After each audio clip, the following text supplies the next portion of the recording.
ബാംഗ്ലൂരിനടുത്തുള്ള നന്ദി ഹിൽസിലെ സൂര്യോദയം കാണാനുള്ള യാത്രയിലാണ് ഞങ്ങളിപ്പോൾ. സമുദ്രനിരപ്പിൽ നിന്നും 4500 അടി ഉയരത്തിൽ കിടക്കുന്ന മനോഹരമായ ഒരു കുന്നിൻ പ്രദേശമാണ് നന്ദി ഹിൽസ്. മനോഹരമായ 40 ഹെയർപിൻ ബെൻഡുകൾ നിറഞ്ഞ ഈ ചുരം കയറി വേണം നന്ദി ഹിൽസിൽ എത്തിപ്പെടുവാൻ. രാവിലെ 5 മണിയായപ്പോഴേക്കും ഞങ്ങൾ നന്ദി ഹിൽസിലെത്തിയപ്പോഴുള്ള കാഴ്ച ഞങ്ങളെ അത്ഭുതപ്പെടുത്തി. ഒരു ജനസാഗരം തന്നെ അവിടെ കാണാമായിരുന്നു. അങ്ങനെ 20 രൂപ ടിക്കറ്റ് എടുത്തുകൊണ്ട് ഞങ്ങൾ നന്ദി ഹിൽസിലെ കോട്ടക്കകത്തേക്ക് പ്രവേശിച്ചു. 1 കിലോമീറ്റർ നടന്നു വേണം നന്ദി ഹിൽസിൻ്റെ ഏറ്റവും മുകളിലുള്ള സൂര്യോദയം കാണാനുള്ള വ്യൂ പോയിന്റിലെത്തുവാൻ. അതിശക്തമായ കോട നിറഞ്ഞ വഴികളിലൂടെ ഞങ്ങൾ മുകളിലേക്ക് നടന്നു. ഇവിടുത്തെ ഈ തണുപ്പും കോടയും കാറ്റുമെല്ലാം നമ്മൾ സ്വയം അനുഭവിച്ചറിയേണ്ട ഒന്ന് തന്നെയാണ്. അത്രയ്ക്ക് മനോഹരമാണ് ഇവിടുത്തെ കാഴ്ചകളും അനുഭവങ്ങളും. അങ്ങനെ ഏകദേശം അരമണിക്കൂർ നടന്നപ്പോഴേക്കും ഞങ്ങൾ നന്ദി ഹിൽസിൻ്റെ മുകൾ ഭാഗത്തെത്തി. ഇവിടെയാണ് സൂര്യോദയം കാണാനുള്ള വ്യൂ പോയിന്റ്. എന്നാൽ ശക്തമായ കോട കാരണം സൂര്യോദയം കാണുവാൻ സാധിക്കില്ല എന്നാണ് ഞങ്ങൾ വിചാരിച്ചിരുന്നത്. അപ്പോഴതാ ഞങ്ങളെ പ്രതീക്ഷകളെല്ലാം അസ്ഥാനത്താക്കിക്കൊണ്ട് പെട്ടെന്ന് സൂര്യോദയം ഞങ്ങൾക്ക് കാണുവാൻ സാധിച്ചു. അതുപോലെ തന്നെ കോടയെല്ലാം പെട്ടെന്ന് മാറുകയും ചെയ്തു. അങ്ങനെ വളരെ മനോഹരമായ നന്ദി ഹിൽസിലെ സൂര്യോദയം ഇതാ ഞാൻ നിങ്ങൾക്ക് വേണ്ടി സമർപ്പിക്കുകയാണ്.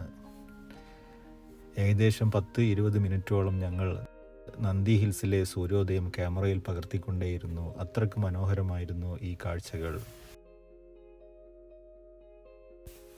അല്പസമയം കഴിഞ്ഞപ്പോൾ സൂര്യോദയ കാഴ്ചകൾ മറച്ചുകൊണ്ട് കോടമഞ്ഞ് വീണ്ടും ഒഴുകിയെത്തി. പിന്നീട് അങ്ങോട്ടുള്ള കാഴ്ചകൾ കോടമഞ്ഞും സൂര്യനും തമ്മിലുള്ള മത്സരങ്ങളായിരുന്നു. ഇടയ്ക്കിടയ്ക്ക് കോടമഞ്ഞും ഇടയ്ക്കിടയ്ക്ക് സൂര്യനും തെളിഞ്ഞു വന്നു.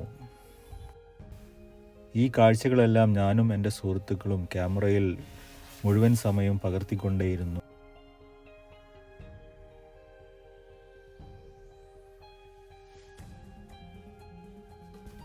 നന്ദി ഹിൽസിലെ ഈ മനോഹരമായ കോടമഞ്ഞും അതുപോലെ തന്നെ സൂര്യോദയ കാഴ്ചകളുമാണ് നന്ദി ഹിൽസിനെ ഏറ്റവും പ്രധാനപ്പെട്ട ഒരു വിനോദസഞ്ചാര കേന്ദ്രമാക്കി മാറ്റിയത്.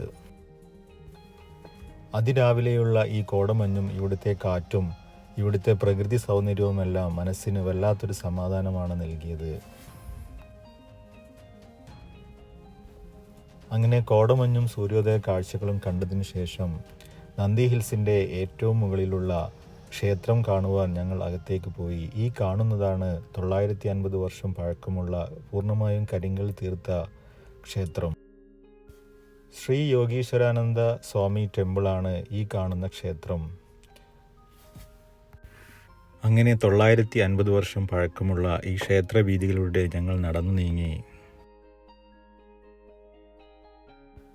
നന്ദി ഹിൽസിന് ഒരുപാട് ചരിത്ര കഥകൾ പറയാനുണ്ട്. ടിപ്പു സുൽത്താൻ്റെയും ബ്രിട്ടീഷുകാരുടെയും എല്ലാം ചരിത്രം ഇവിടെ ആഴത്തിൽ വേരോടിയിരിക്കുന്നു. 4 പ്രധാനപ്പെട്ട നദികളുടെ ഉത്ഭവസ്ഥാനവും ഈ നന്ദി ഹിൽസിൽ തന്നെയാണ്.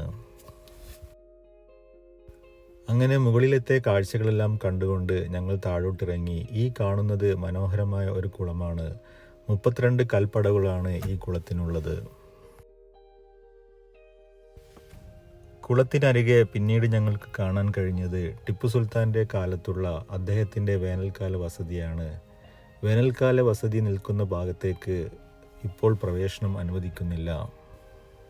അങ്ങ് ദൂരെ കാണുന്ന ചുവപ്പ് നിർമ്മിതിയിലുള്ള ഈ ഭവനമാണ് ടിപ്പു സുൽത്താൻ്റെ വേനൽക്കാല വസതി.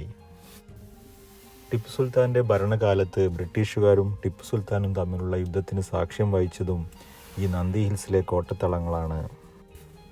അങ്ങനെ നന്ദി ഹിൽസിലെ സൂര്യോദയവും കോടമഞ്ഞും ക്ഷേത്രദർശനവുമെല്ലാം കണ്ടുകൊണ്ട് ഞങ്ങൾ നന്ദി ഹിൽസിൻ്റെ താഴോട്ടിറങ്ങി.